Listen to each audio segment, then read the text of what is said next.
Hello friends, आज के video में आप लोगों को मैं बताने वाला हूं कि क्वाड्रेटिक इक्वेशन को कैसे सॉल्व किया जाए फार्मूला मेथड से। क्योंकि इस इक्वेशन में देख सकते हैं कि solve this equation by formula. तो फार्मूला मेथड हम लोग कैसे अप्लाई करेंगे और इस क्वेश्चन को यहाँ पर कैसे सॉल्व करना है, इनके ट्रिक्स क्या हैं, वैल्यूज़ क्या क्या रिक्वायर्ड हैं, फार्मूला क्या है, सब कुछ मैं बताने वाला हूँ। लेकिन आपको एक काम करना है कि वीडियो को एंड तक ध्यान से देखना है। तो चलिए सोल्यूशन हमने स्टार्ट कर लिया है यहाँ से 2x² + 5x + 3 = 0।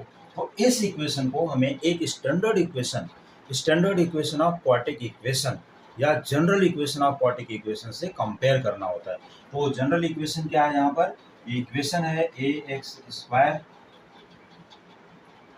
+ bx + c = 0। इस इक्वेशन से कंपेयर करने के लिए हमें a = 2 मिलेगा, b = 5 और c की वैल्यू क्या मिलेगी यहाँ पर देखते हैं। तो हम इसको लिख लेते हैं यहाँ पर a = 2, b = 5 एंड c = 3। ये नोट कर लिया। फिर से देख लीजिए a2 b5 c3 abc के वैल्यूज मिल गए। abc के वैल्यूज आने के बाद हम लोग क्या करेंगे, क्या यही वैल्यूज इनके सोल्यूशन देने वाले हैं या और कोई? तो सोल्यूशन तो यही देने वाले हैं, लेकिन ये सोल्यूशन नहीं है। जो फार्मूला है वो अभी तक लिखा नहीं गया। तो सबसे पहले हम यहाँ फाइंड करेंगे डिस्क्रिमिनेंट की वैल्यू। तो डिस्क्रिमिनेंट को हम लोग कैपिटल डी या तो डेल्टा से शो करते हैं। तो यहाँ पर हम मान लो कि इसको डेल्टा से अगर लिखते हैं तो डेल्टा इक्वल टू हो जाएगा यहाँ पर b² - 4ac। और इसकी भी प्रॉपर्टीज होती है, कभी इसकी वैल्यू 0 होती है, कभी ग्रेटर देन 0 हो सकती है और कभी लेस देन 0 हो सकती है। तो चलिए सबसे पहले फाइंड करते हैं। यहाँ पर देखते हैं कि इसकी वैल्यू क्या है। तो वैल्यू ऑफ b ² 5 हो जाएगा यहाँ पर, -4 × a दैट इज 2 और वैल्यू ऑफ c यहाँ पर देख रहे हैं 3। तो इसको अगर हमने सॉल्व कर लिया तो ये हो जाता है 25 - 24। ये 24 आ गया तो इसकी वैल्यू हो जाती है 1। तो डेल्टा की वैल्यू हमें 1 मिलती है, मीन्स ग्रेटर देन 0। अगर ये ग्रेटर देन 0 है तो values are real and distinct, और अगर इक्वल टू 0 होता है तो real and equal, less than 0 होगा तो values of x are imaginary. वो मैं बताऊंगा, फिर से बताऊंगा, दूसरे वीडियो में बताऊंगा। और उसके प्रॉपर्टीज के ऊपर भी क्वेश्चन लूंगा मैं, जिसमें आपको नेगेटिव भी दिखाऊंगा, पॉजिटिव भी दिखाऊंगा और इक्वल टू 0 भी दिखाऊंगा। तो अभी आज के लिए हम पहले सोल्यूशन देखते हैं कि इसकी वैल्यू अगर डेल्टा की वैल्यू +1 आ गई तो इसके बाद क्या करना है। इसके बाद हमें यहाँ पर इसका लिख लेना है फॉर्मूला।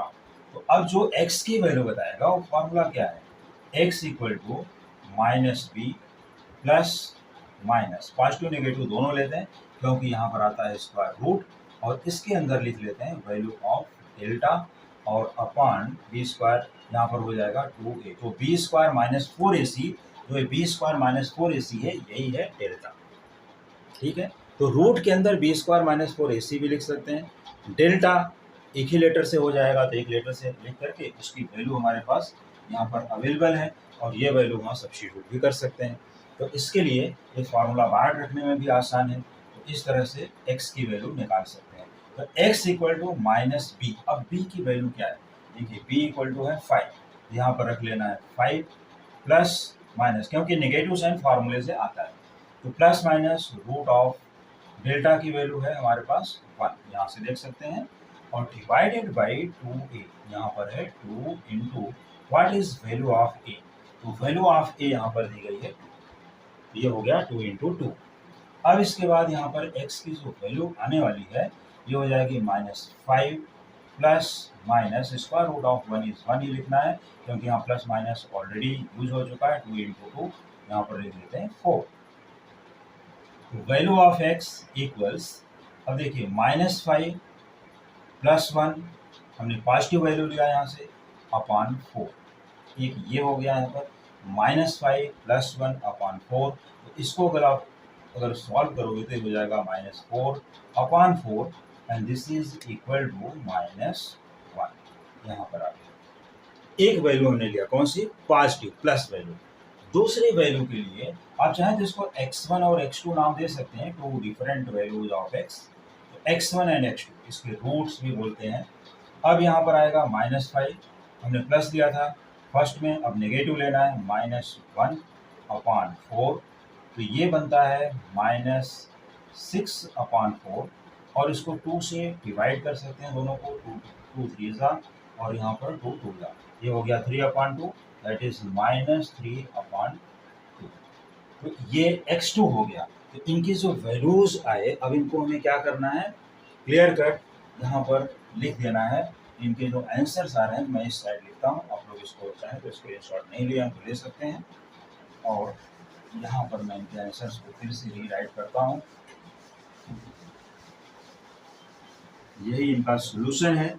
इस तरह से किसी भी क्वाड्रेटिक इक्वेशन को इस फॉर्मूले की हेल्प से सॉल्व किया जा सकता है। तो you can solve any quadratic equation by this formula. और यहाँ पर हम x1 x2 के वैल्यूज फिर से रिपीट करते हैं। x1 हमें मिल रहा है -1, जो कि यहाँ पर है, ये देख सकते हैं, और x2 की वैल्यू है -3/2। x2 equals -3/2। अगर इसको डेसिमल में लिखना चाहते हैं तो -1.5 भी लिख सकते हैं। तो दोनों में से कोई भी एक वैल्यू लिखना है, या दोनों भी लिख सकते हैं। तो वैल्यूज ऑफ x आर, अब यहाँ पर वैल्यूज ऑफ x आर -1, यहाँ लिख देते हैं नीचे, -1 एंड -3/2, और -3/2 का यहाँ पर जो डेसिमल है -1.5। या तो ये लिखना है या तो ये लिखना है, दोनों में से कोई भी एक, और ये -1 को फिक्स है, -1 एक रहेगा। तो ये दोनों वैल्यूज एक ही हैं यहाँ पर, और ये अकेला है। तो इस तरह से फ्रेंड्स एक क्वाड्रेटिक इक्वेशन इजीली सॉल्व हो गया, और इसमें कोई भी प्रॉब्लम नहीं है, आराम से सॉल्व कर सकते हैं। जो फार्मूला जो दिया गया है बाय फेमस मैथमेटिशियन श्रीधराचार्य, इसको श्रीधराचार्य फार्मूला या श्रीधराचार्य रूल भी बोलते हैं।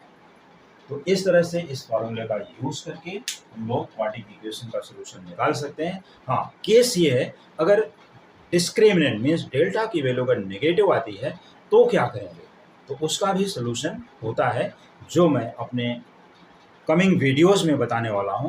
तो आज के लिए आप ये वीडियो सॉल्व करके प्रैक्टिस करके फॉर्मूला बाहर करके रखिए, फिर मैं आपको न्यू क्वेश्चन के साथ मिलूंगा अपने कमिंग वीडियोस में। Thank you so much.